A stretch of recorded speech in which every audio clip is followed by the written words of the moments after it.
What? Why are you shaking your head? You're welcome.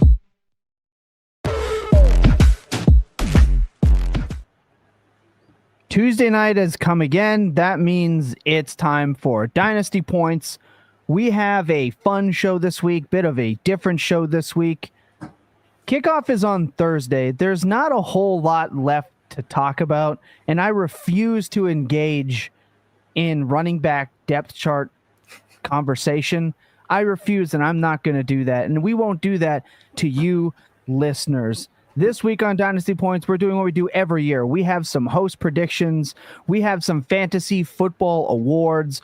We start our weekly picks game and, of course, the final 5 for 5 for Jacob as host, as next year that will be yours truly hosting 5 for 5. Dynasty Points starts now, and I have to tell you, I'm looking at some of the awards. I don't know if we are going to cause a buzz like when Saving Private Ryan lost to Shakespeare in Love as the greatest Oscar snub of all time, in my opinion. Maybe aside from when Citizen Kane also didn't win Best Picture. It depends. Were you there at that time? You had a live reaction to the Citizen Kane snub? Well, we studied it, so in school. So I have some experience. I am the oldest elder statesman on this show. I am the closest to of being there in person. But maybe we're gonna have some of those snubs here this year. Last year was a lot of fun. We also have our Super Bowl predictions. We give that every year. But this is not your typical. Look, I understand there's been 5,000 different bold takes, hot takes, podcast shows, articles. That's not really what this is. We like to have fun with it. There's a dynasty spin on it, as always. So I can't wait. But before we get into any of that, we have my favorite thing, the Dynasty Points comment review. And I have to tell you, disappointed this week. Some of these were not nearly as good as they have been. I get it. It's a long off season. Hopefully we come back strong next week. Right off the bat from @DonkeyLords, there's a name. He said, utterly lame, the most uncool vibe ever. So he was not vibing with the guru in us last week. Billman07880 says, I'm just here for 5 for 5. Thomas versus Guru main event. Me and Guru got mopped by the chat, which had questionable results as discussed in the Dynasty Points group chat over the week. But Guru and I did drop multiple obscure references all through the show. So hopefully you enjoyed that. And Nearly Never Post Nick comes in with a rare post. Says, I'm screaming to the void, Brandon Marshall to Brandon Stokely. This is what ghosts must feel like. So he obviously knew the answer. We were searching for it.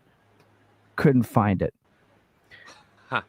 So that being said, let's just dive into how this is going to work. Section 1, really easy. Fantasy MVP. Let's run through the awards. We have the Fantasy MVP. We have the Nathan Fillion Award for Fantasy Rookie of the Year. That was clever. I know him as Captain Hammer from Dr. Horrible's Sing-Along blog. The greatest musical ever made. The GameStop Award for Biggest Dynasty Value Riser. The Sam Bankman-Fried Award for Biggest Dynasty Value Faller. The Old Jalopy Award for the Best Cheap Producer. And the Fire Festival Award for the Biggest Offseason Hype That Won't Come True. That documentary is amazing, by the way. I can't not watch it. It is hilarious. But let's dive into it. Fantasy MVP. I want to go to Lucas first. He's kind of stealing something of mine that's on there, but that's fine. Lucas, you can kick this off. You didn't read the predictions post, but that's fine. I didn't read the predictions post. That's fine. You go ahead. Yeah, sorry, Lucas. I noticed that you didn't read every single thing on the show sheet before you started filling out your answers. That's pretty unacceptable. Make sure you let's clean that up. We'll make sure to discipline for you that accordingly next week. Maybe you'll lose 5 points.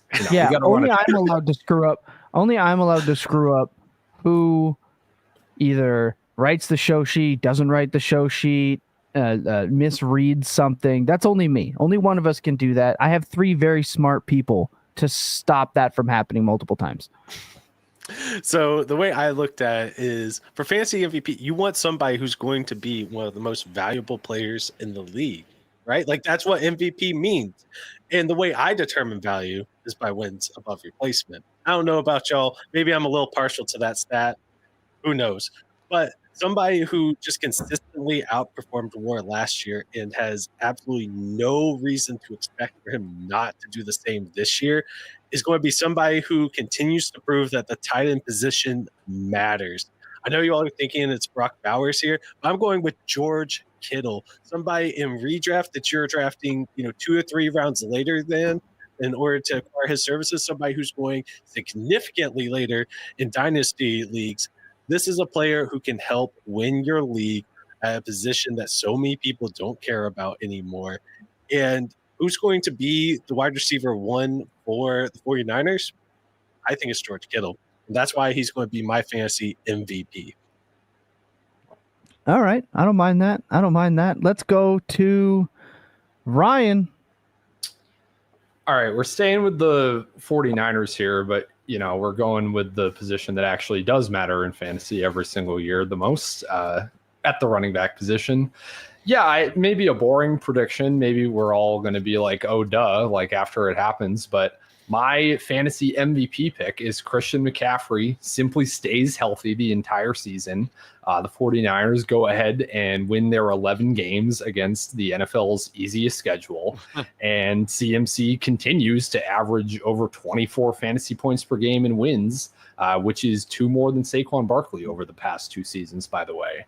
You can tell Ryan started writing advanced matchups today because he's talking about points per game and wins on a Tuesday night. So, why are you talking in third person?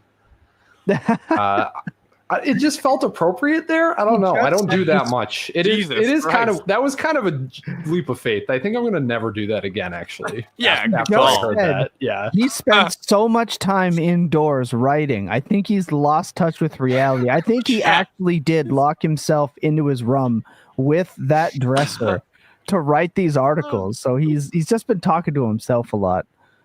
Jacob, we've all agreed that you kind of cheated on yours, but we would love to hear it.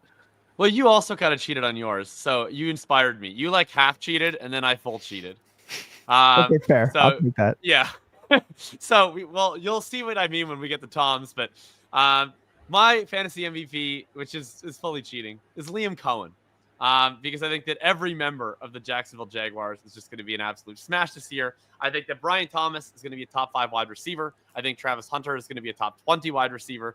I think that one of their running backs, and I have my personal pick, is going to be a top 15 back over the latter half of the season at least, and their entire backfield is going to provide a lot of expected fantasy points. And of course, he will be so powerful that he will even lull Trevor Lawrence back to life as a top 12 quarterback this season.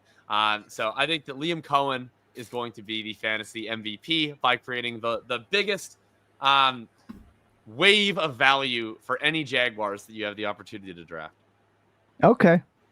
I like that explanation. Mine's real easy. It's Matthew Stafford.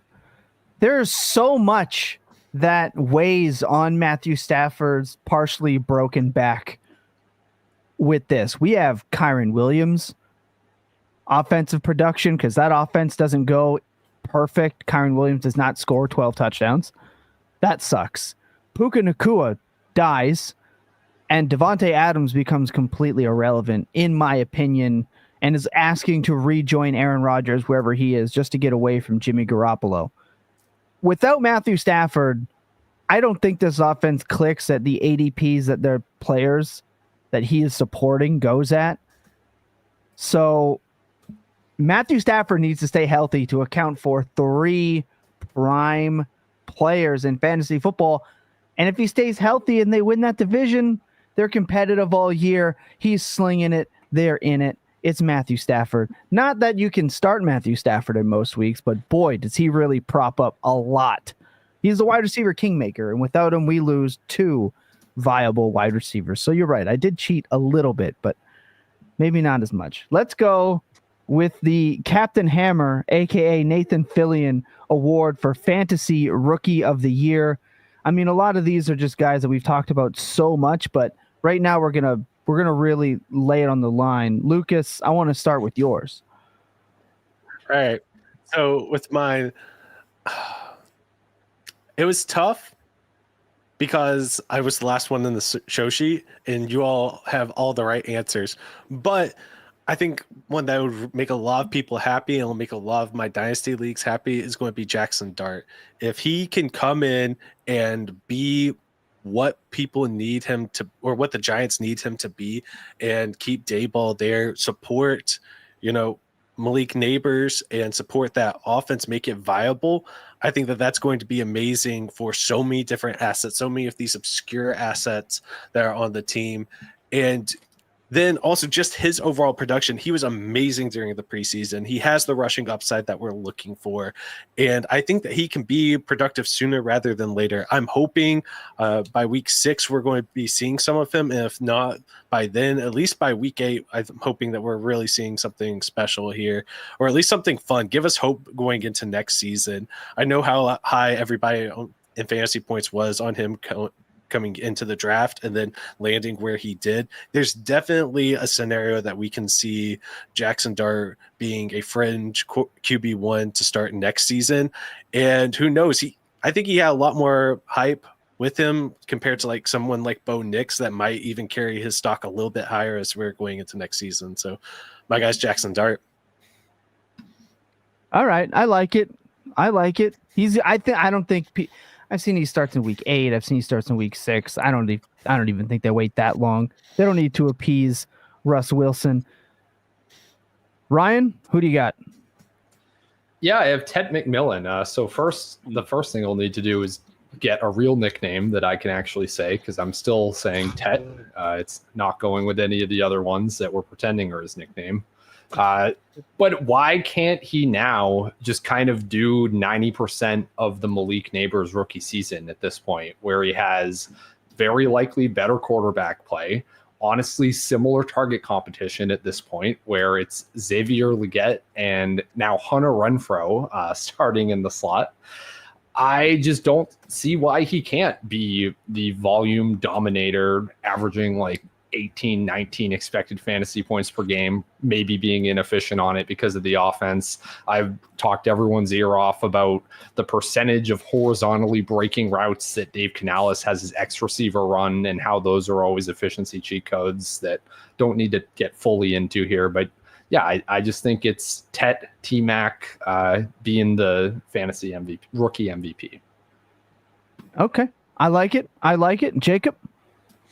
Yeah, I'm going with Tre'Veyon Henderson as my adopted Patriots fandom. I think, look, I saw people are worried he's the RB3 on the unofficial depth chart. I think that continue to just get excited about this New England Patriots offense, and I continue to get excited about, clearly to me, their best playmaker on that offense by several tiers. I think that by midseason, they're going to realize what they have going on, how special he is, how much they need to get him the ball as much as possible. And I think he's going to be a top 5 fantasy running back over the last 6 weeks of the season, from week 12 through the fantasy playoffs, and is going to be a guy that everybody feels like they had to have. That's going to be that springboard guy in value. That's going to have, a massive fantasy class production wise. That's my rookie of the year pick.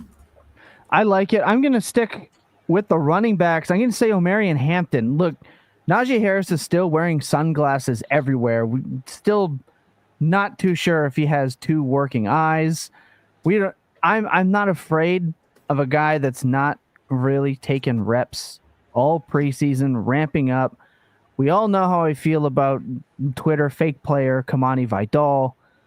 They cut Sanders. I think it is a red carpet rollout for somebody like Hampton who they can lean on. If he gets every game and he's the lead back, I don't see any reason why this man does not finish in the top 5 for fantasy football. I think he catches more passes than people think. I think he outscores Tre'Veyon. I think he outscores Genty. I think Hampton ends up being the rookie of the year. I just think it's a smash spot. I said it when he got drafted. That team with Harbaugh, Greg Roman.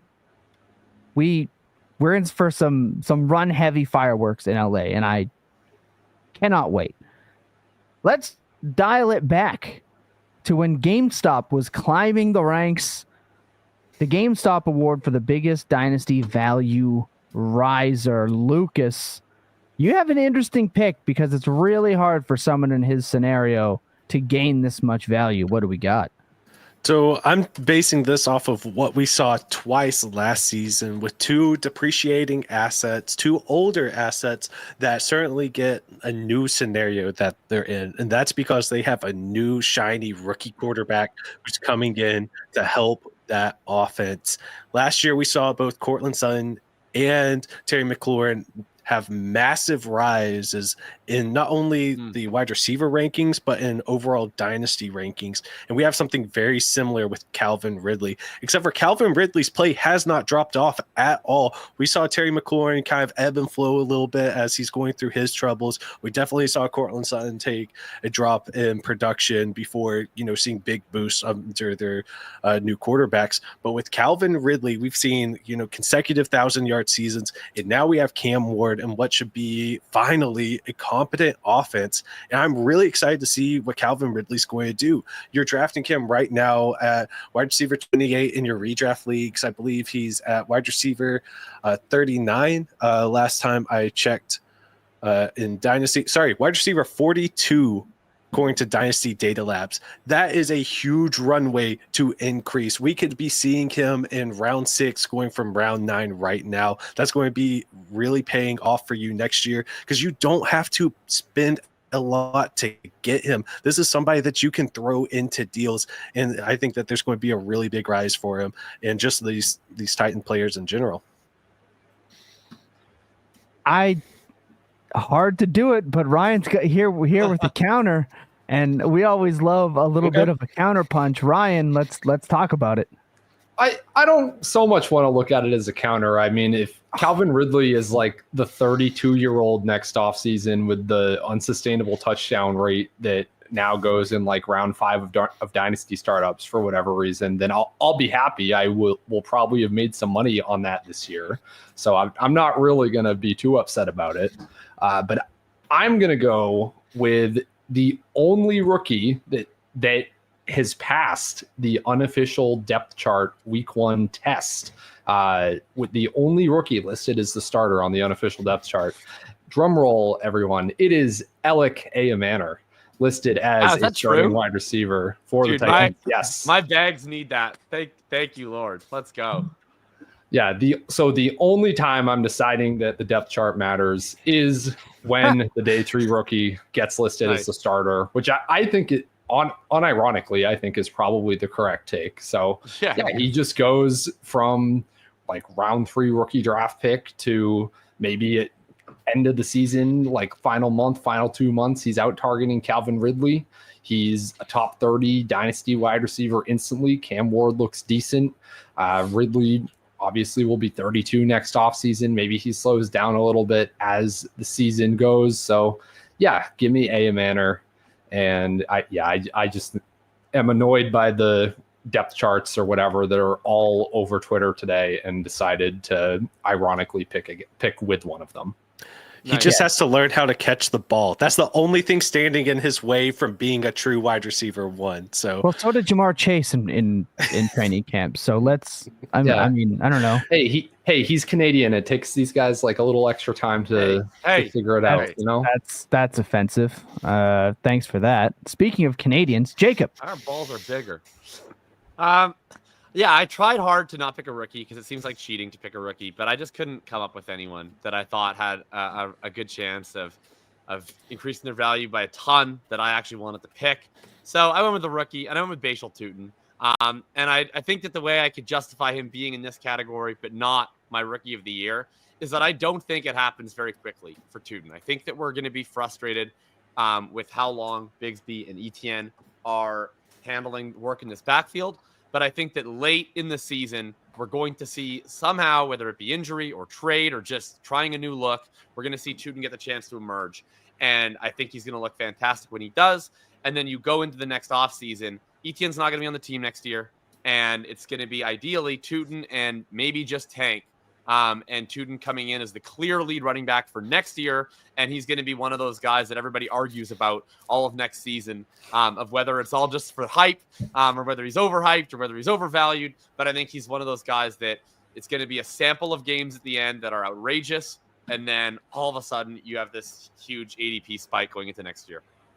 Yeah, Tuten is the biggest left-wing slappy of the 2026 offseason, is what you're saying. For sure. Yeah. He's going to be like the RB 37 this year in points per game, but he's going to be drafted at the 211 in redraft next year because he's going to be the RB 7 in the last 4 weeks. Okay. I like it. I like that. I'm honestly a little bit uncreative, just copying and pasting all of Bucky Irving's stats and ADP there, Jacob. But I see what you're trying to suggest. He's slick. That boy is slick. I'm gonna go Ricky Pearsall. I think he just has an open laneway. But he was already gone. Right. Snooze you lose, baby. I talked about this on VSiN with the Guru on Monday, and he just has everything wide open for him to get schemed. Every significant target for wide receivers. Jennings, slow ramp up. He's finally ended his hissy fit. He'll practice, he'll play, etc. But I really think Shanahan holds vendettas against wide receivers, and I think he's going to clear the way for Ricky Pearsall. We know that when you scheme somebody, it's him. We're talking about a wide receiver who is currently going at wide receiver 35. I think he has the opportunity early in the season to jump the DJ Moore, George Pickens, DK Metcalf, Terry McLaurin territory with a true breakout-esque start to the year before someone like Ayuk comes back. I think he smashes, and he's got everything set up to be. Talk about a riser. We're talking about someone that can go from round 8 easily into a round 5, round 6 conversation next season. He's going to be a hot button topic and conversation. I think it's Ricky Pearsall. So that is my GameStop award for biggest dynasty riser. Let's take our first quick break. We come back. We're diving right back in to these awards. Don't go anywhere. You're not going to want to miss it. This is Nick B, and I'm reading this ad because I was my fantasy league's biggest loser. So if you want to win your fantasy league and make more money, head to fantasypoints.com to get the edge you need. Diving right back into these ranks, we've got the Sam Bankman-Fried Award for the biggest dynasty value faller. I want to start this. But look, am I already allowed to call it the Jayden Reed Award? Like I left this. He didn't have enough value to fall this that much. guy, yeah, he has no value right now.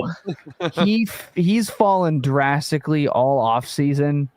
It's amazing. I really just wanted to take this chance to again make fun of Jayden Reed. Otherwise, I'm gonna call it as AJ Brown. And this isn't because I think AJ Brown sucks.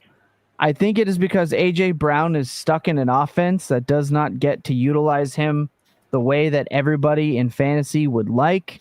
I think he is 28. I believe he turns 29 either in season or shortly thereafter. I'd need Buck on the show to really let me know because he would know.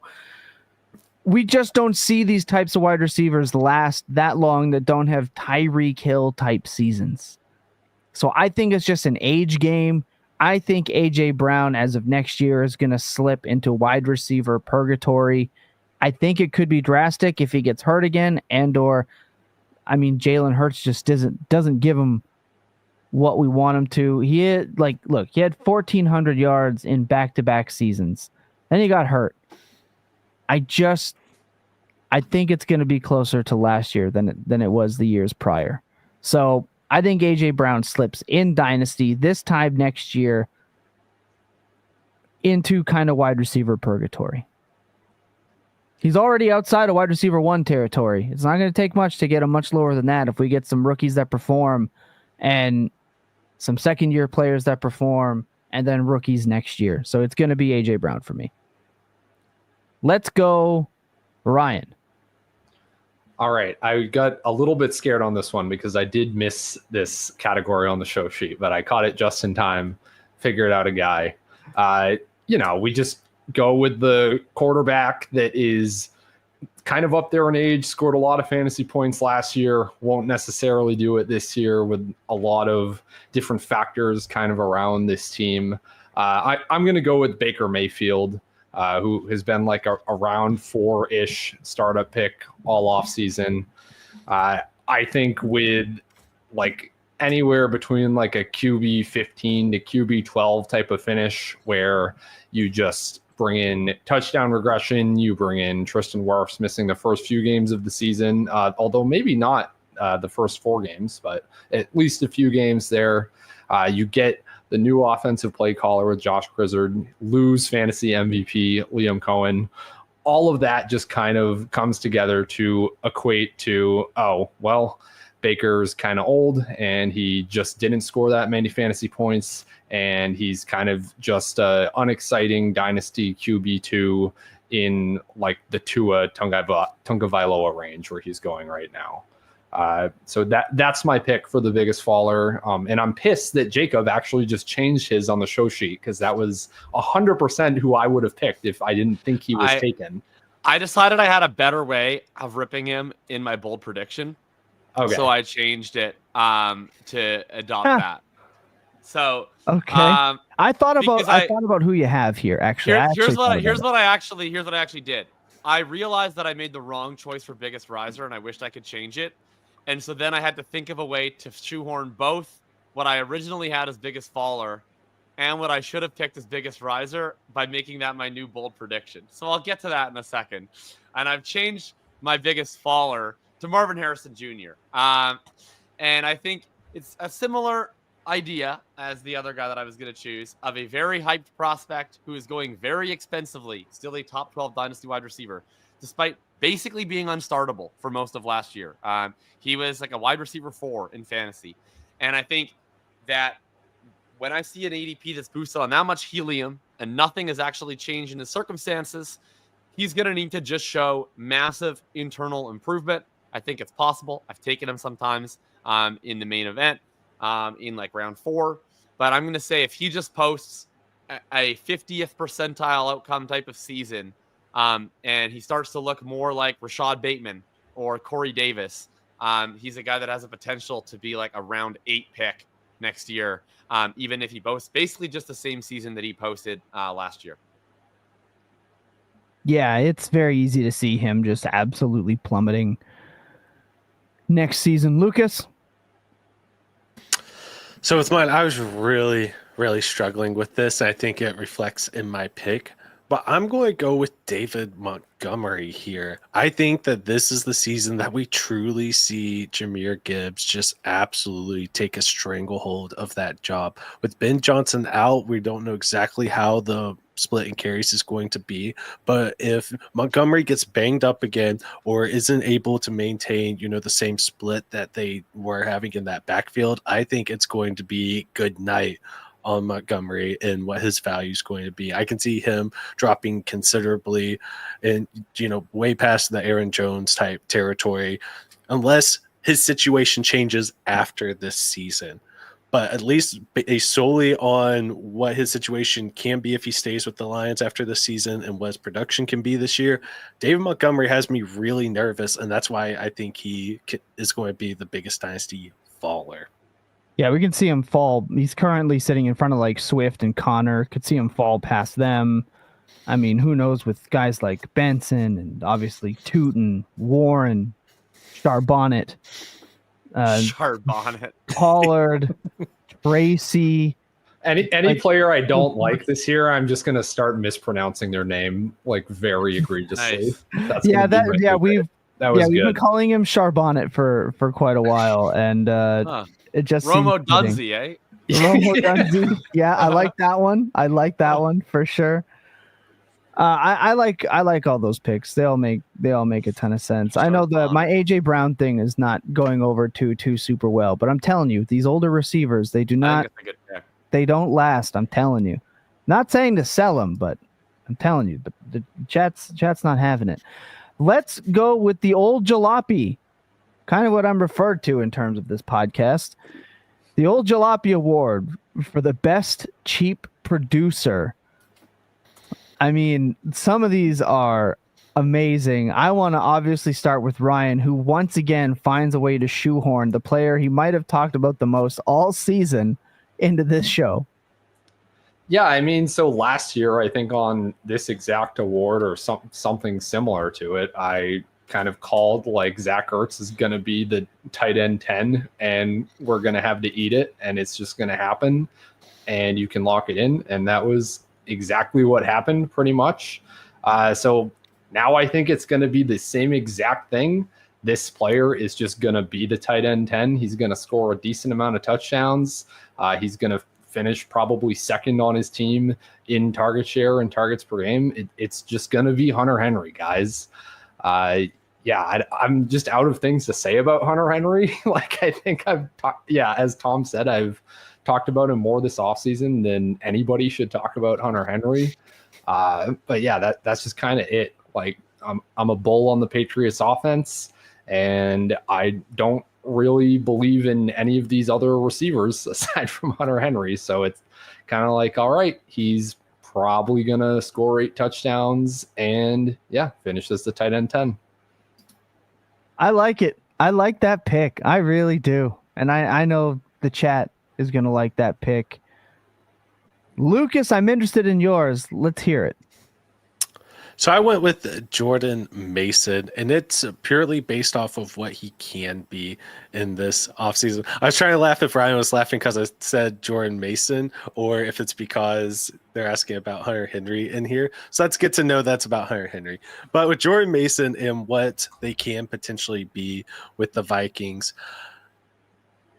you need running backs who are going to be coming in very cheaply. You want running backs who have a feasible path to getting RB1 type workloads, and that's what we have here. Aaron Jones Sr., he's not going to be the same Aaron Jones forever, which I think already puts him at a disadvantage. Jordan Mason has been really productive whenever he's been given that opportunity, and I know that we're all expecting an uptick with the Vikings. So I'm going to get in a little bit early with Jordan Mason. Okay, not bad. Jacob, you've got the fantasy cockroach, the man that will never die. He will survive for a while. Yeah, he will be around. It'll be Twinkies, cockroaches, and James Conner alive after nuclear winter. Yeah, I'm going with James Conner. He is my favorite old. I'm not really known for loving olds, especially in the redraft best ball streets, but he gets better every single year. His advanced metrics profile seems to improve. It's incredible. It felt like he was an old kind of mid back on Pittsburgh like 4 years ago. And since getting to Arizona, he legitimately becomes a better NFL player every single year that he has been there, and is transformed from a guy that, the analytics nerds kind of wanted to wish away to now just like straight up one of the best runners in the NFL. I love James Conner. I love him at his price in redraft. I love him at his price in dynasty. I'm not buying the Trey Benson RB1B scenario. I think we're getting another season of James Conner as an absolute workhorse. And if you look at their schedule, by the way, Arizona just has like the easiest schedule ever to start their first 6 weeks of their season. I think James Conner is going to come out of the gate absolutely humming as an RB1. Yeah, again, he's been the best buy. It feels like you said for so long. I'm gonna go Alvin Kamara, and you might be like, he's not that cheap. He's pretty cheap.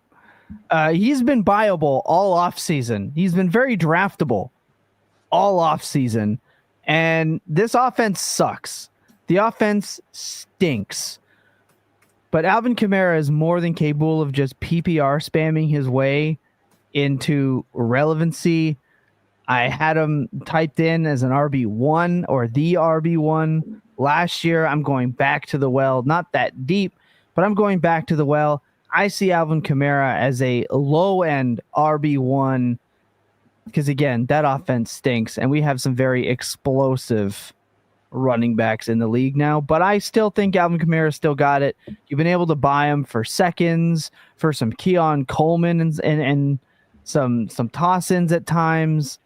He's too cheap for how good he is. I'm going Alvin Kamara as the jalopy because, boy, those wheels might completely fall off without Kubiak, but I need one more. Give me one more Alvin Kamara totally swagged out season to make me happy, to make me remember the good old days with Alvin Kamara. So he is my old jalopy. Let's keep it moving to the last of the awards, our final award of the night, the Fire Festival Award for biggest offseason hype that won't come true. I can't wait to make somebody mad because somebody's going to get mad at something said here. It's just fact. Ryan, I'm going to kick it off to you. Yeah, so before I say my guy, I want to preface both my guy and Tom's guy here.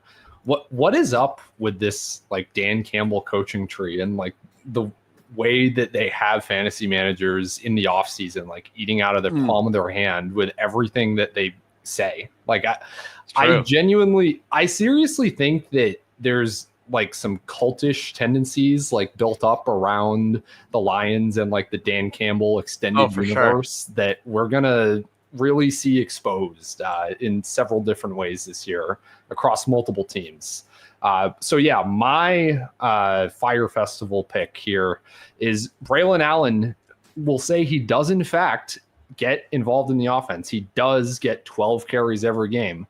They go for 45 scoreless yards and the Jets go 3-14. And it absolutely doesn't matter for anything other than making Breece Hall managers sad. That's going to be my prediction. Ryan stole exactly what I was going to say. That that's absolutely perfect. Mine and Ryan and Tom stole the two that I wanted. Both of you guys stole the two that I wanted to do. Thank you. I'm glad somebody finally agreed. Yeah, although you stole half of mine. I had a whole other half of your take that we'll get to it. I'll tag you in. All right, that sounds good. But I take another one. I stayed clear of you guys and your great takes. I think that the whole Vikings are going to establish the run is something that's not going to happen this year. It might happen for the first week. They might try it even for the second week. But I think ultimately Kevin O'Connell is who Kevin O'Connell is. Just like how Sean McVay every year, he wants to divvy up the carries, and he never divvies up the carries. I think Kevin O'Connell has this idea of becoming a run-first offense. He's never done that before. I don't think that he's actually going to do that. I think he's going to get back there. He's going to be behind by a touchdown in week 1, and they're going to say, fuck, let's just rip the ball down the field. And they're going to end up being a +1, +2 PROE team like they've been every single year. And the Vikings pass catchers look like major values after getting an upgrade in quarterback play from J.J. McCarthy. Yeah, hard for it to not be deemed an upgrade. Lucas, I'm disappointed in you for taking this pick because I just thought you actually had some hope, some backbone to support your favorite franchise. Brutal, but let's talk about it. So last season, after seeing the way the year started for my Denver Broncos, I felt completely justified in all the concerns I had going from last offseason into the regular season. Things just weren't clicking. And then they started to make some changes. And finally, the offense was doing way better. Bo Nix was able to move the ball. They were able to push the ball down the field from time to time. But something just seems off. Something doesn't smell right now with the Broncos. And I don't know if it's how terrible the offensive line looked all preseason, because it looked atrocious at times. I don't know if it's because they didn't invest in wide receiver and we just have Cortland Sutton and a lot of hope that somebody's going to step up past that, because I'm not buying the Marvin Mims stuff as a legit wide receiver too. It scares me. I don't know if it's the fear that Evan Ingram might just be washed, or that, the running game, even though love Sean Payton, he knows how to design a running game, but what if they can't run the ball because offensive line's not good. And Bo Nix was really bad under pressure last year. Something is scaring me right now, and I do not want to put my hopes and dreams in this Broncos offense. And I am very scared that they're going to regress in year 2 with Peyton and Nix. I very much want it noted that for the rest of the year, I am not the biggest favorite team hater on this podcast any longer. That is Lucas. For as much shit that I talked about a really good franchise in Baltimore, that was disheartening enough with to the hear. Bill Simmons reverse jinx out of you. Yeah, well, yeah, that's the ultimate Tom Lee. That's the Tom Lee is the reverse jinx. The Lucas, early are you one of those GGs. people that's projected to lose by 6 on Sleeper at halftime of the noon games, and you do the GG in a playoff matchup? Believe it or not, no, I'm not, because usually I haven't even noticed that I'm down at that point in time.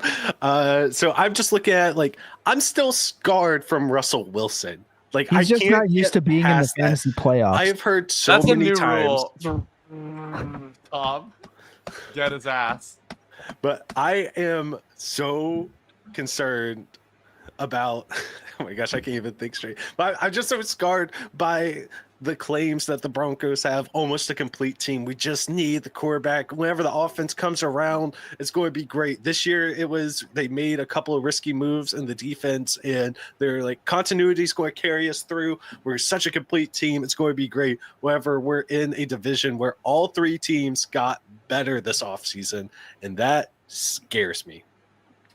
I was going to give Lucas some shit for, having an amazing franchise young quarterback, really overperforming successful team last year, and just finding a way to be pessimistic about it and complain and do the whole woe is me, my team is so horrible thing, despite relative success over our recent lifetimes for his team. And then I realized I live in a glass house because even woe is meing over the Patriots. Oh no. Oh yeah, I know.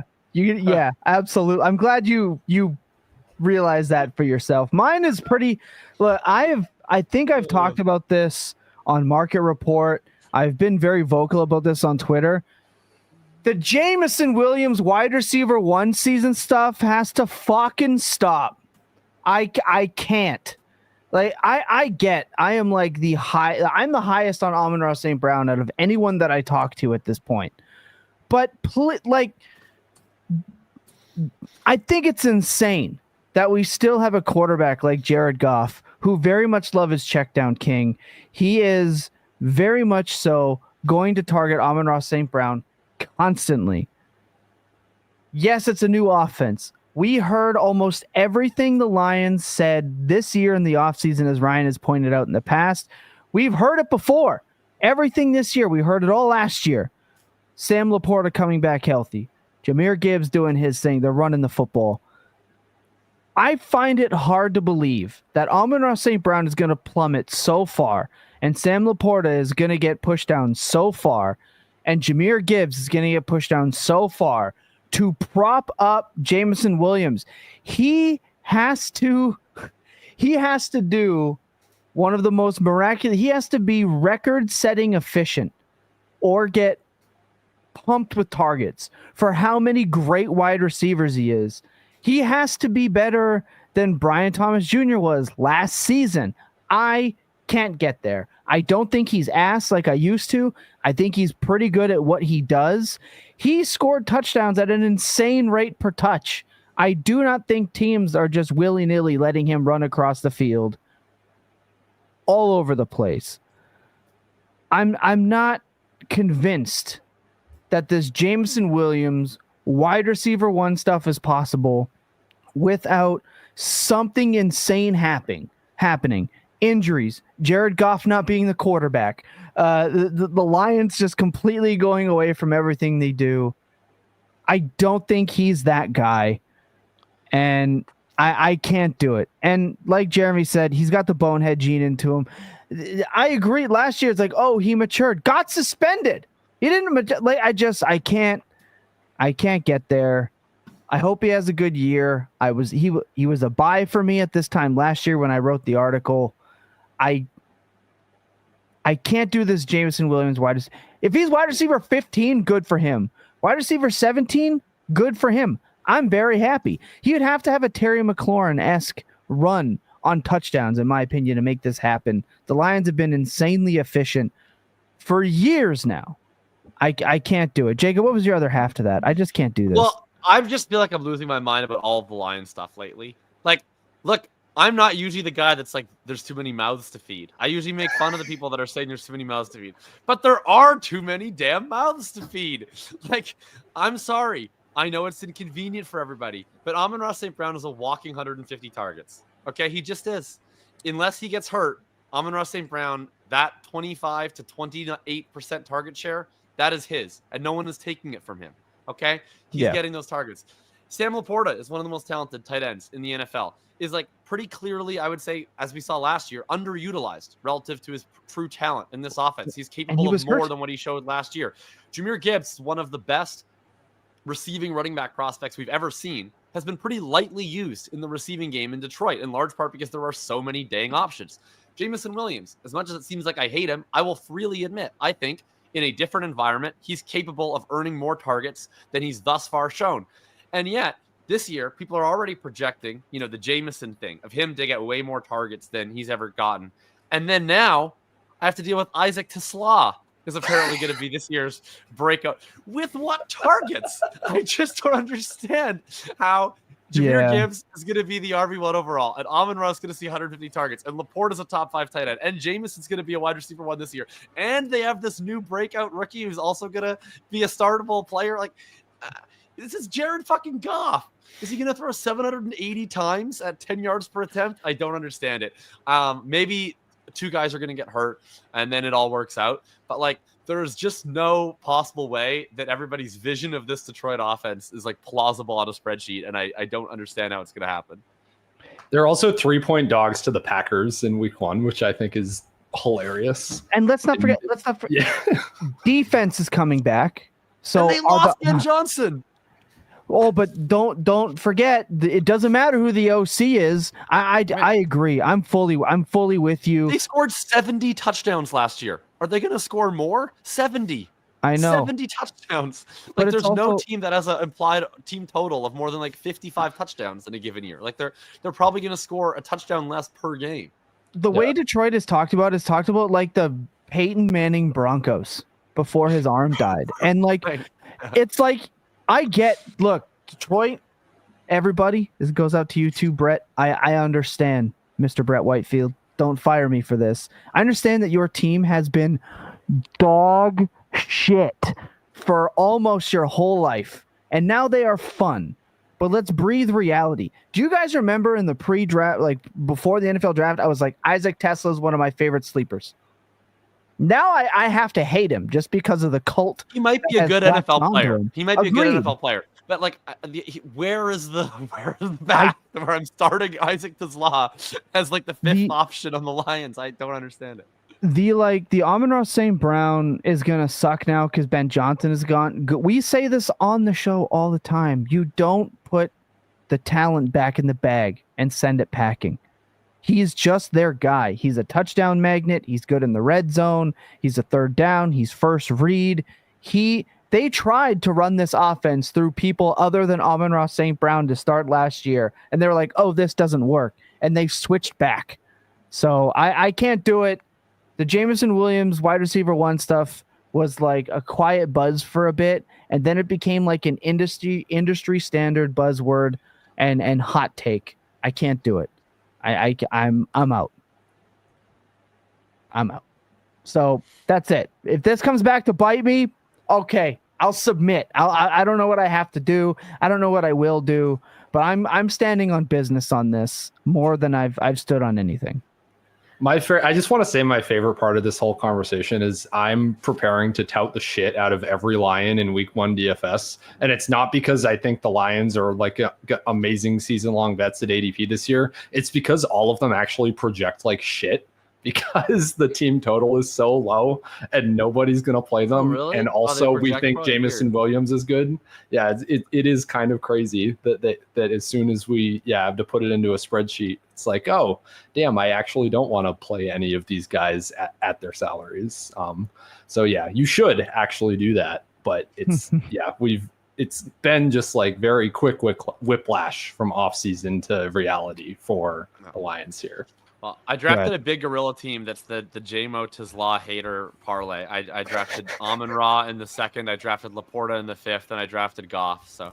And that's the other thing too. Laporta was hurt. When Laporta became healthy, he was immediately again a focal point of the offense. And yes, the OC is gone. I again, like Jacob said, this might be the only time where too many mouths to feed actually matters. Let's take a break. When we come back, bold predictions before we get into our two games. We're going to try to not make this take too long. 45 seconds? Nah, that. This ad is over after I say fantasypoints.com.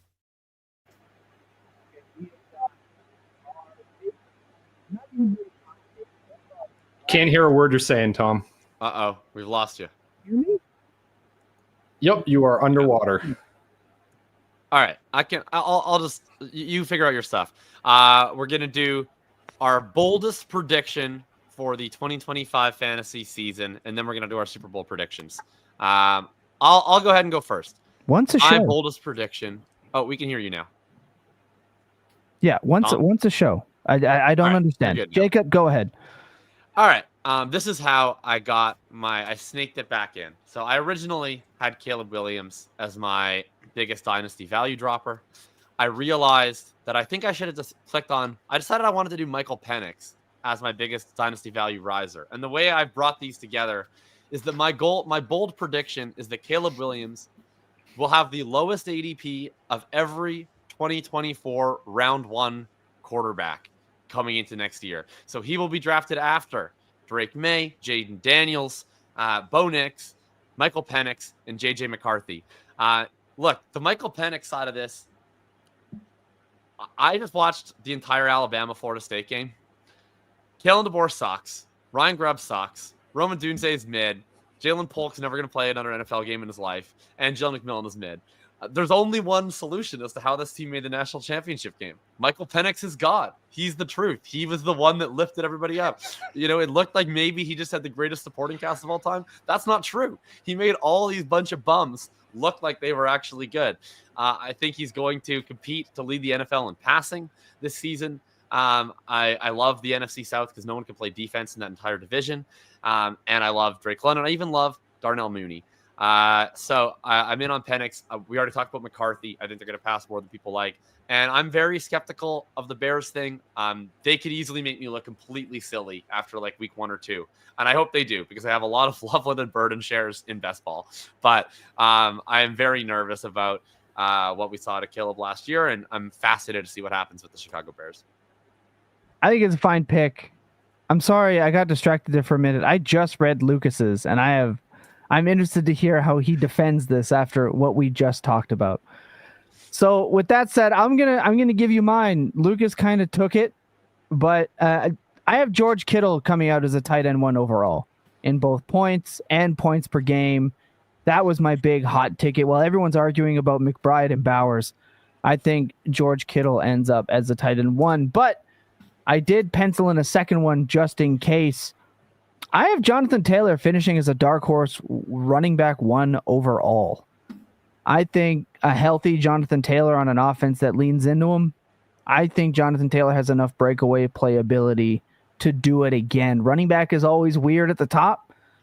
I think Jonathan Taylor is my dark horse RB1 overall selection this season. Ryan, let's get yours. Yeah, I mean, mine's really simple. It's the same bold prediction I gave last week on the Fantasy Points feed with Theo Greminger and Graham Barfield. But mine is pretty simply BTJ wins the Triple Crown this year. So it's very simple. As we have discussed, Liam Coen is God. Travis Hunter, all this kind of takes is he can even be a really good player, but maybe he just doesn't quite get up to the 70-80% route share that I think he can. He's just kind of a rotational player, useful piece. Maybe he doesn't fully get integrated until later in the season. However we end up getting there, it is just BTJ is the only viable receiver on an incredibly well-schemed and high-octane offense. And yeah, that results in him leading the NFL in every receiving category. I think it's possible. I don't think it's likely, but that's why it's a bold take. I love it. I love that so much. All right, Lucas, this is your time. Jacob and I laid out the Lions and why we think we should be scared. You think the offense is going to be better this year without Ben Johnson? I need to hear it. So I'm going to point out that in all of your arguments that you made, you never once said that any of these players were bad players. This offense is absolutely loaded. Yes, they're losing Ben Johnson, but it's the same culture that's there. I think that we're going to see the ability for this offense to branch out, to do a little bit different things. I think that they're going to present different looks to NFL defenses. I think that we have opportunities for growth for some of these players. I'm not saying that this is going to be like ridiculous. I'm not claiming Jameson Williams wide receiver 1 season. I don't think Amon-Ra St. Brown will be the wide receiver 1 overall. And yes, it's going to be really hard for them to repeat 70 touchdowns and lead the league by 5, which I didn't even realize like they were that much higher than the rest of the league. Like there's a sharp like increase for them as the number 1 overall offense. I think that they're going to be just fine. They're going to be as productive as ever. And even better might be a little bit of a stretch, but it's mainly to say that the loss of Ben Johnson isn't going to kill this team. I think that this Lions team just in general is more complete. Yeah, that's going to lead to more opportunities for the offense, more scoring opportunities. And I can't wait to see it. I am really excited for the Lions this season. So we'll see, man. I just want to point out they were the 4th highest scoring team in NFL history in terms of touchdowns last season. Number 1 being, again, the Denver Broncos, and then the Patriots, and then the Chiefs in that year, and then the Lions. So to be better is wild to me. That's why it's a hot take. Better is tough. The thing for me, and last I'll say about the Lions, it's the defense isn't going to have like 6 starters on IR come week 1. Like they were in shootouts all year. I don't think that's how they want to play either. So I think it's tough, man. It is a bold take. TD, what league did you send me that trade offer? You can, I'll look at it live while we're here. I'll look at it. Wow. We did look, if you're new here, I get it. Maybe you haven't seen this game before. Oh, actually, before the game, we have Super Bowl predictions. I'm sorry. I jumped the gun. Say, man. We have Super Bowl predictions. Let's talk about it. I hate that I see my favorite team in this so much. But I'm not. Ryan, yours is boring, man. But let's talk about yours first. Let's get it out of the way because it's boring. It is boring, but I think every offseason we come up with reasons not to pick the Chiefs to go to the Super Bowl. And I've just kind of said I'm done participating in that collective delusion. I have the Chiefs over the 49ers for the Super Bowl. It's the rematch that nobody wants, that nobody asked for. And yeah, probably the result that nobody wants and nobody asked for. But yeah, Chiefs over 49ers after the Niners beat up on their soft schedule we've been talking about, earn the bye, get through the playoffs. Brock Purdy plays pretty well to absolutely zero fanfare, and Mahomes wins again. That's insane. That would be fun, but absolutely crazy. I'm going to go next. I have the Bills finally making it. I'm going to have them making it over the Commanders. I think the Commanders could go nuts, could go Bills insane. versus Bill. Bills versus Bill. That's right. Notice we didn't talk about him at all because I just think it's low-hanging fruit. But I did type his name and then erase it and say, this is boring. I can come up with something better here. Exactly. So This is where Tom says he's going to be the Super Bowl MVP. No, I've got the Bills over the Commanders. Look, the NFL, Bill is the key to my gauntlet championship for this NFL playoffs. Nice. Look, the NFL media machine got behind Josh Allen and gave him his pity party MVP award last season. I think he might actually earn that notoriety this year and finally get past the Chiefs. I have them over the Commanders in the Super Bowl. That would just be a fun Super Bowl. That would be a fun one. Jacob, let's go to yours. That is, of course, the riff of one Richard Blackmore of the group Deep Purple, because both the teams in this year's Super Bowl will be wearing purple. I have the Minnesota Vikings with J.J. McCarthy defeating the Baltimore Ravens in the Super Bowl. I pick the Ravens every single year to get to the Super Bowl. I've never been right. I'll just keep doing it until they eventually finally do it. It's like a game of chicken between me and Lamar as to just like, are you ever going to do it in the playoffs? Am I ever going to admit that I'm wrong? No, we're just going to keep doing that. And why not? Why not do the Minnesota Vikings? I'm right here in Winnipeg, Manitoba, surrounded by Vikings fans all around me. I love everything that they've done in their team building this year. I'm super excited to see their season play out. Yeah, I just, dude, the Lamar Jackson out of nowhere mistakes that I can't wait to text Ryan before they happen. He and he finally tells me played I'm like a overreacting. perfect half of football last playoffs, and Mark Andrews was like, I don't know, betting on the Bills, I guess. I know, but if they didn't turn it over 3 times before that, it would. Anyway, I digress. Lucas, you're going to send me home happy here. Wayne, Bengals. No, you need some semblance of a defense to make it. The turnovers, Mark Andrews' drop was so bad that he made people forget about his own fumble 15 minutes earlier. I know. The thing with that too, the Bills still had a minute and a half. They're probably scoring, but yeah, they just waited too. They scored too quick is what the problem was, and they dropped the ball. Lucas, let's hear yours because it'll send me home happy. So I was just hyping up the Detroit Lions. I think that they're going to have an amazing season. I think it's a season in which they will get to the Super Bowl. But there's a team that's on the East Coast here that I think is going to be blocking their path. And that's the Baltimore Ravens. I think things are just finally starting to line up. They've had this awesome offense, which I think there will even be some sort of regression with. But this is a battle-tested team, one that is hungry, one that has lost just about any way that you can in the playoffs.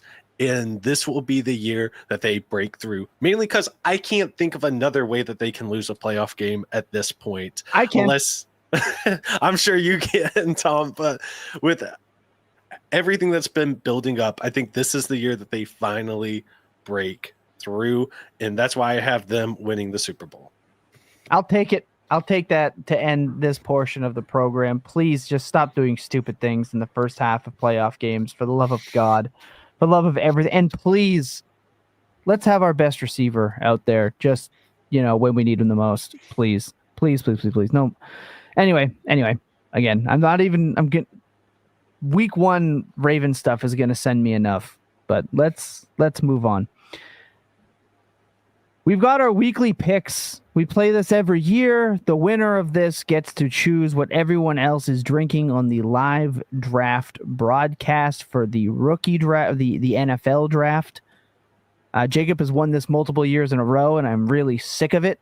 So I need to channel something from within. Let's quickly run down our players here. What we have done is we have picked a running back outside of the top 20, a wide receiver outside of the top 30, a quarterback outside of the top 15, and a tight end outside of the top 12. We total up their PPR points with 4-point passing touchdowns, and we tally them up each week, keep a running tally. That's how we decide the winner from weeks 1 through 17. So let's kick it off. Defending champ, you get to go first. Let's hear what you got, Jacob. Well, look, I already sang his praises earlier in the show.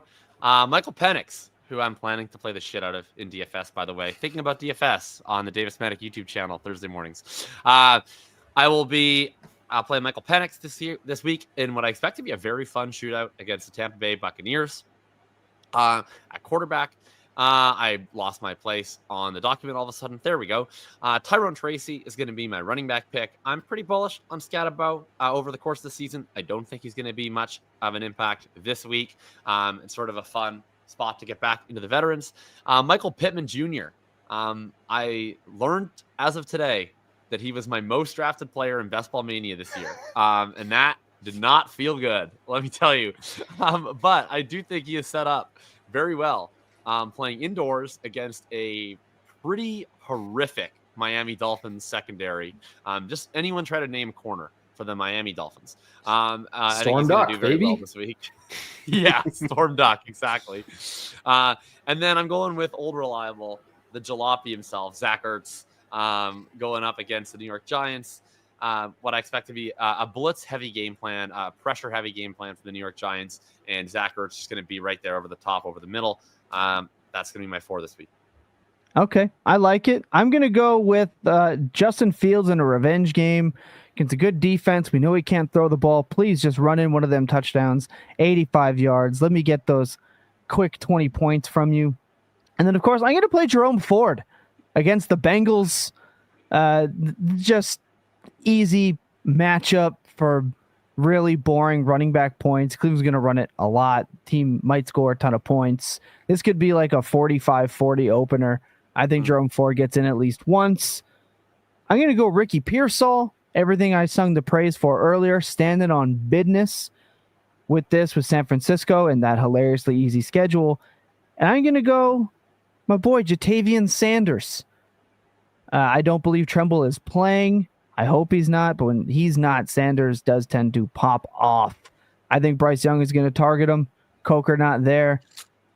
I believe Sanders kind of goes a little crazy on opening week. Please, I need it. Ryan? Yeah, so I'm going to go at QB with Joe Flacco. I don't know about you guys. I watched the Bengals defense last year. That was not the best. So yeah, we're going with Flacco, 22 fantasy points per game in his starts with the Browns in 2023. The Browns have no running backs last I checked. So yeah, could see a shootout game environment here. Don't listen to the people that tell you that the Bengals Browns game sucked last year. Both of those were Deshaun Watson and Dorian Thompson Robinson games. As if that's like relevant at all to Joe Flacco. It's not.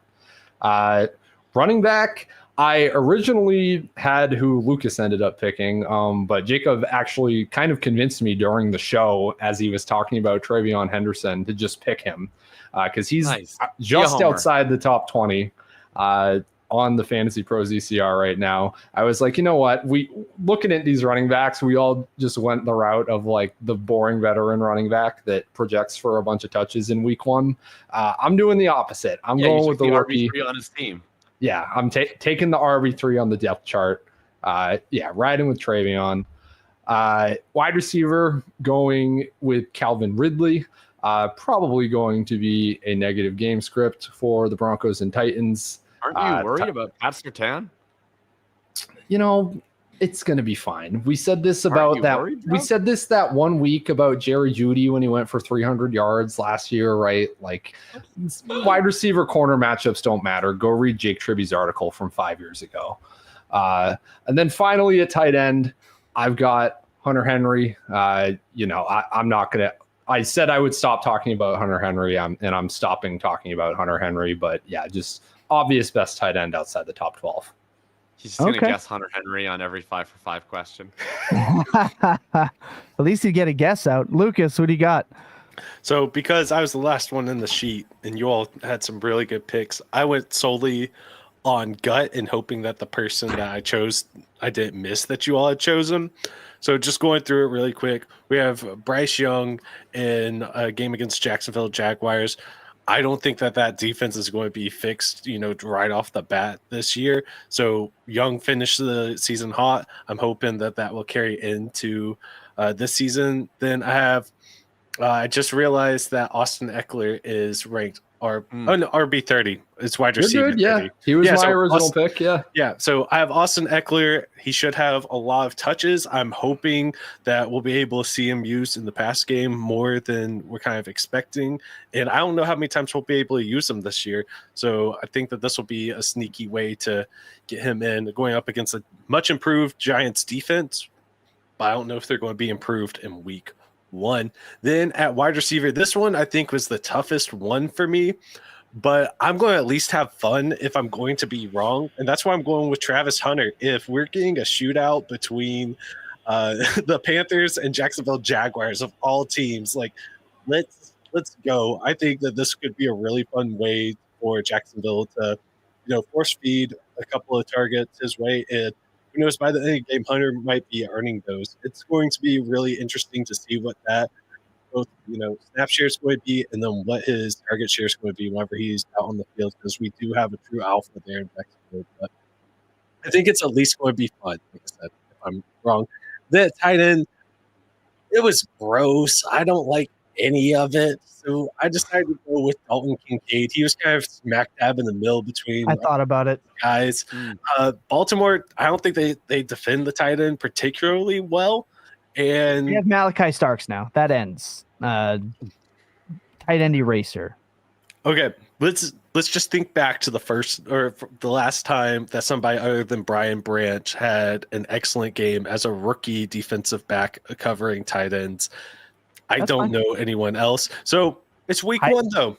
We'll see what happens. Malachi Starks is going to win MVP this year. I'm ordering my jersey already. Get ready for that. I like that. Let's take a quick break. We come back. Our last 5 for 5 of the season. Not going to want to miss that. Sit tight. Don't go anywhere. Jacob, the floor is yours. Last 5 for 5. Let's have a good, fun time with this. I've been crowned winner for weeks. I'm looking forward to just a good, fun 5 for 5. I certainly hope that we all have fun with this one. All right. It's going to be another pay attention week. Okay. The first team that each of the first 4 players played for are the first 4 teams that the last player played for. Okay. Okay, cool. Oh, all right. My goodness. All right. That's so insanely complex. It's not quite as hard as the previous one, but everybody keep that in mind.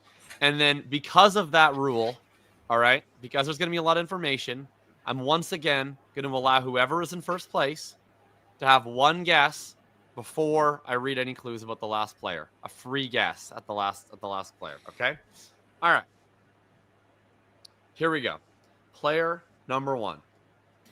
And I'll just repeat that again. It's the first team that each of those first 4 players were on. Not necessarily their most famous team, not any team. It's the first team that each of the first 4 players were on, or the first 4 teams in order that the last player was on. Tom, will you turn off the chat, please? Yep, 1 second. Thanks. Oh, I'll turn the chat off. All right. Okay. This player shares a name with a good that 800 million metric tons are produced of each year. Is it Rashee Rice? That is not Rashee Rice. Oh, that was really good. That was a great guess. 800 million metric tons.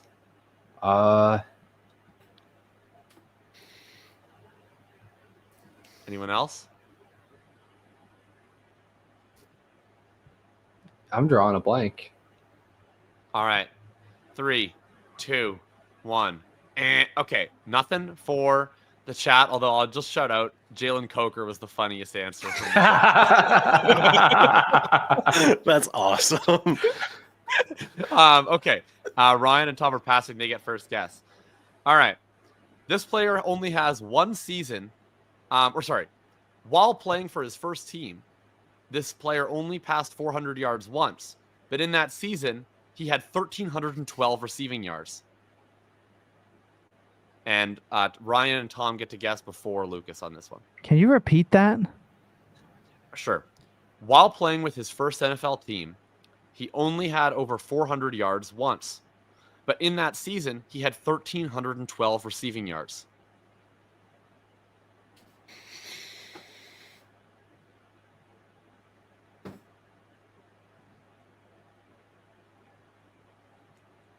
The first clue just has me so stun-locked. Like I cannot think of a name of a good that gets produced heavily. I don't think I have anything. Can I guess? No one's guessed. That's not it. That's not it. No. Okay, Lucas, You're they've taken their time. Go for it. Is it Jerry Rice? It's not Jerry Rice. All right. Any other guesses? Okay, I'm seeing none. I got nothing from the chat. We're going to clue 3. This player was a champion in Super Bowl 48.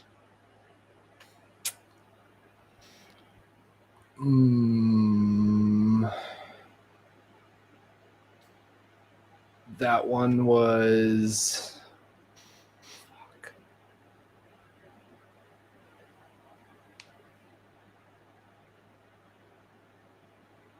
Which one was 48? All right, I'm gonna give Ryan and Tom another 5 seconds, and then Lucas gets back in the ball game here. 5, 4, 3, 2, 1. LeGarrette Blount. Now everybody, that was a joke. Not LeGarrette Blount. That's funny. I'll give everybody, including Lucas, another 5 seconds. 5, 4, 3. Is it Sidney 2, Rice? 1. It is Sidney Rice. Oh my God. The chat also got it on that clue. They actually got it off of the second, but they had used up too many guesses. It was the 4th name they guessed on the second clue. So Lucas gets the point, and he deserved it. He guessed every player with the last name Rice, and he eventually got the correct Rice. So shout out to Lucas on that one. Super Bowl 48? Yeah, with the Seahawks, right? With the He was Seahawks. on that team? Did he was on that play? Seahawks team. I think not much. I think not much. Okay. I'm not getting skunked in the last one. I'll take it. It's been a rough couple of weeks here. All right. Okay. Okay. Shout out to Sidney Rice. Okay. Next one. Oh yeah, because he had the. Yeah. This player had at least 70 carries for 6 different NFL teams. Ooh. Frank Gore. It's incorrect. But I love Lucas just firing out Lucas guesses. is on fire right now. Yeah, damn. You all have no idea what I've been doing since I got home. It's been a day. Oh, I had to walk my in-laws. Is it just 6 teams or is it more than 6 teams? Like, is it at least 6 teams? If I say 6 teams, it's 6 teams. Yeah. I walked my in-laws through how to set up a fantasy football league today. I'm sorry. Not fun to do over the phone, but I had a lot of fun drafting with them. In case they are watching, had a lot of fun. Nice recovery. All right. Anybody got an No guesses from me. Okay. All right. I'm moving on. Chat does not have it yet either, unless I'm missing something. No, I'm not. Okay. This player had a breakout game in his rookie season with 4 carries for 112 yards and 2 touchdowns versus the Kansas City Chiefs. Oh, 4 carries.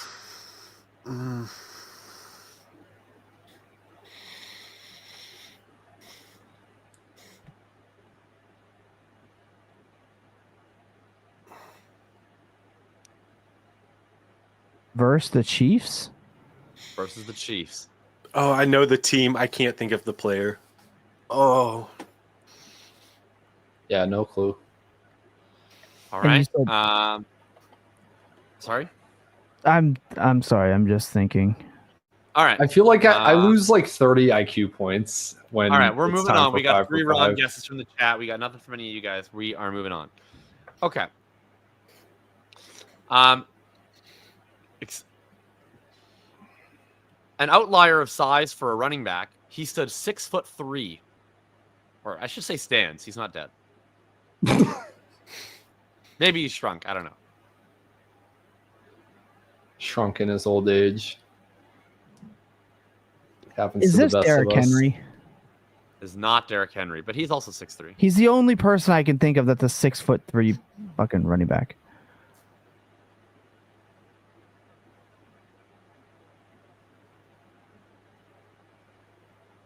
Yeah, dude, I have no clue. Spreadsheets aren't speaking to me right now. Nope. 6'3"? I'm going to be so upset. All right, anybody? We got nothing. We're moving on. Okay. Oh, let's see. I'm trying to figure. Okay. Are one you sec. writing clues on the fly right now? Did you think I'm we have not. it by now? The chat got it, but I can't tell if they got it within their 3 guesses or if it was the 4th guess this round. And I'm trying to look at the timestamps. I think, and I apologize if this is incorrect, but I think they got it on the 3rd guess of this clue. So congratulations to the chat. It is Latavius Murray. Oh, that's a good. Yeah. That is a good 5 for 5 answer, Latavius Murray. Yeah. Yeah.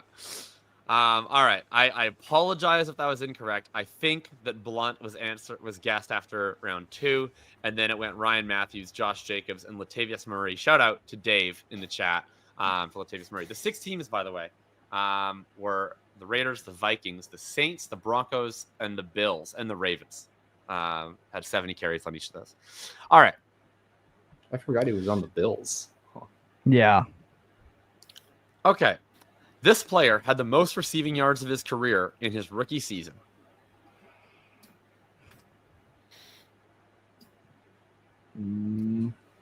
Is it Sammy Watkins? That's incorrect. But his was That's a in the great second. guess. Ah, No, he okay. was he had 994 yards. Oh no, you know what? He was better in year 2, but he missed like 6 weeks with a sprained foot. So he was better per game. But I bet year 1 was his best. Yeah. Can I Is it, Google Sammy Watkins just to see? Yeah. It wasn't Sammy Watkins, but I bet you're right about that. Oh no, he did get him. Second year, he had 1047. Is it Kelvin Benjamin? There are so many different bloody Not Kelvin receivers that Benjamin. this could be. Not Kelvin Benjamin. I'm going to chill. Okay, Tom's gonna chill. The chat does not have it. I will say one of them, 2 people in the chat also guessed Kelvin Benjamin, so that was a popular one. All right. This player began his career wearing 85 and later played for a CFL team whose most famous player of all time also wore 85. Wow, the jersey number clue. It's a real middle finger. Is this Andre Bad Moon Rising? It's not Andre Badman Rison.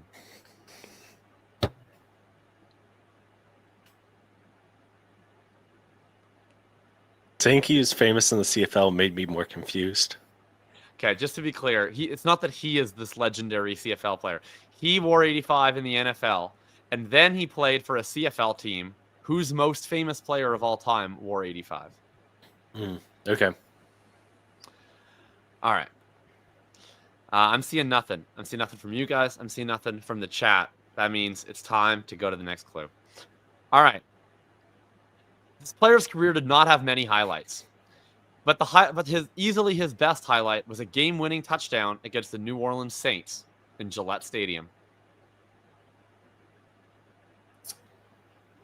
Oh,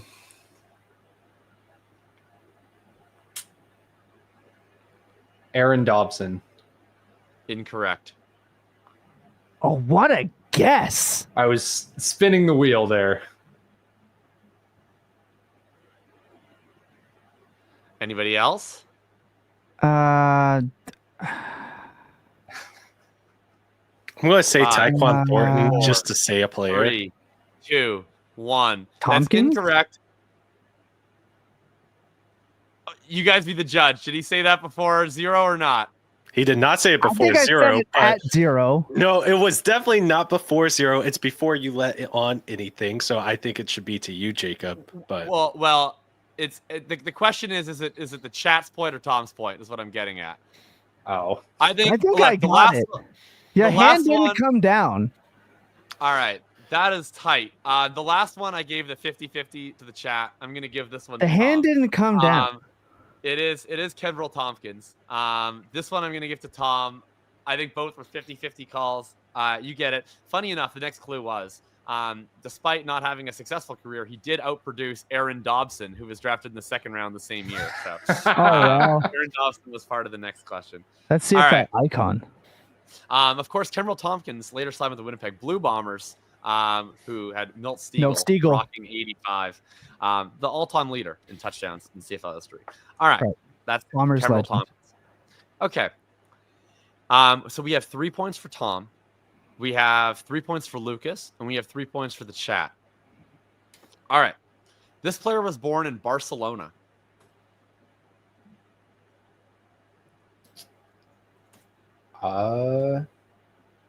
It's got to be a kicker. Please be a kicker. Roberto Aguayo. That rules. Golden Tate. Rodrigo Blankenship. That's the All most those are European name I incorrect. got. It's the most All those are European name I got. All those are incorrect. I am glad that I gave the last one to Tom and skeptical of the chat's integrity. on No this shot. one. But I'm choose to be an optimist about life. It is Bernard Berrien from the chat. So if I Google NFL players born in Barcelona right now, is he going to be the first name that comes up? Is the real Let's question. take a look here. Let's test this theory.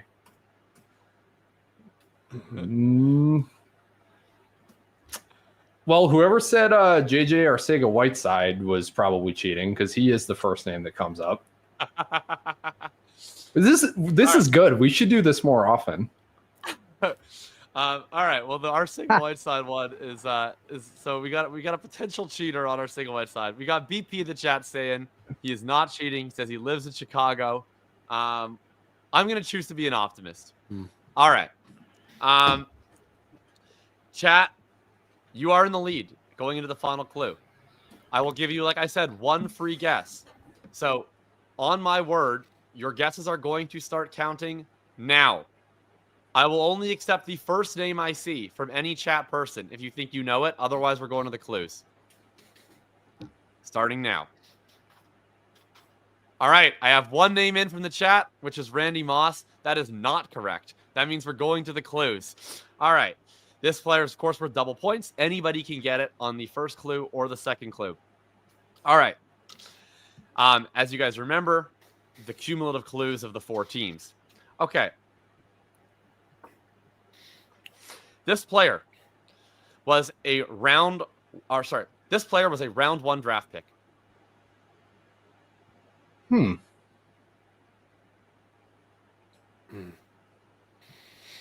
We've got. I am genuinely stumped.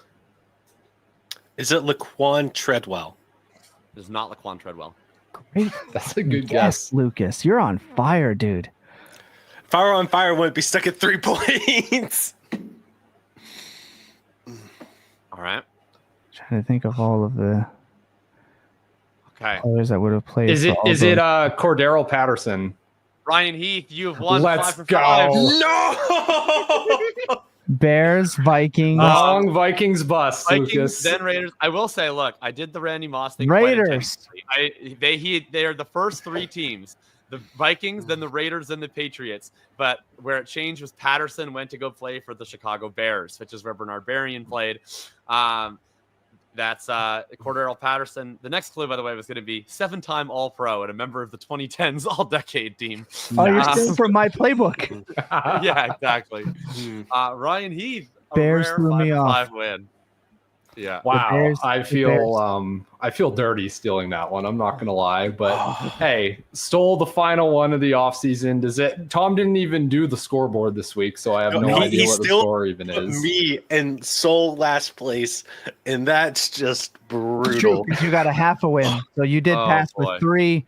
Lucas Wow. finishes with 2.5. And I win that one. Great season. Jacob hosting 5 for 5. We greatly appreciate it. Next year, the hailstorm shall rain upon thee.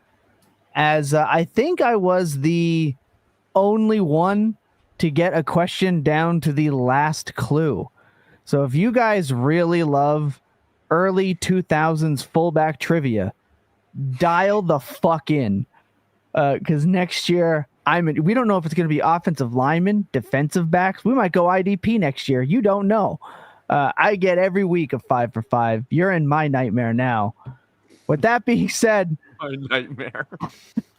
I just want to shout out everybody that's tuned in.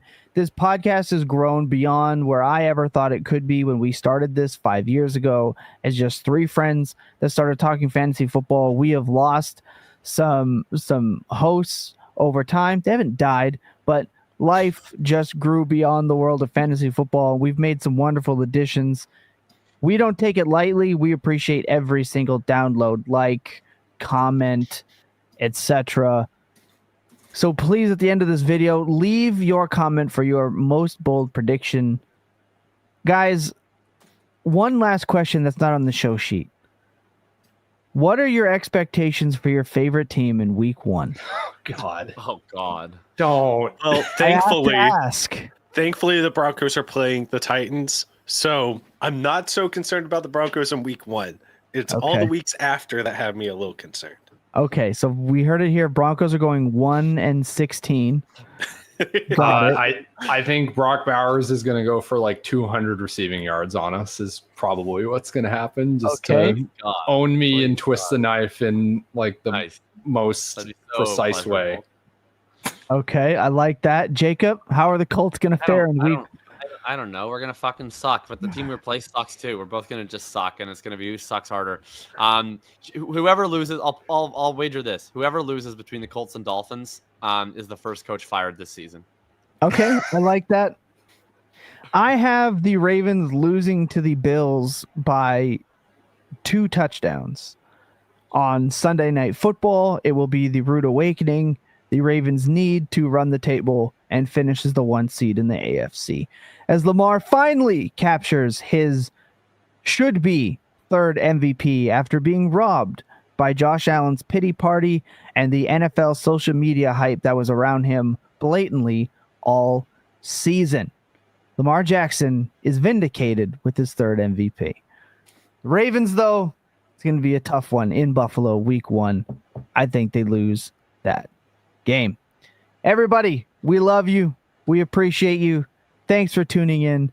Hell of a season. We can't wait for this week. Don't miss Market Report. Me and Buck have some wild stuff to talk about this week. Don't miss everybody where you can get all their great content as always. And remember, there are people on the other side of the screens. Set your lineups. Don't be that guy. May all your DFS lineups hit. May all of you be undefeated in week 1, and may your favorite sleeper absolutely tear it up. You all deserve it. Remember that clear eyes and full hearts can never lose, that your best days, well, they're always spent tilting. Good night, everybody. What? Why are you shaking your head? You're welcome.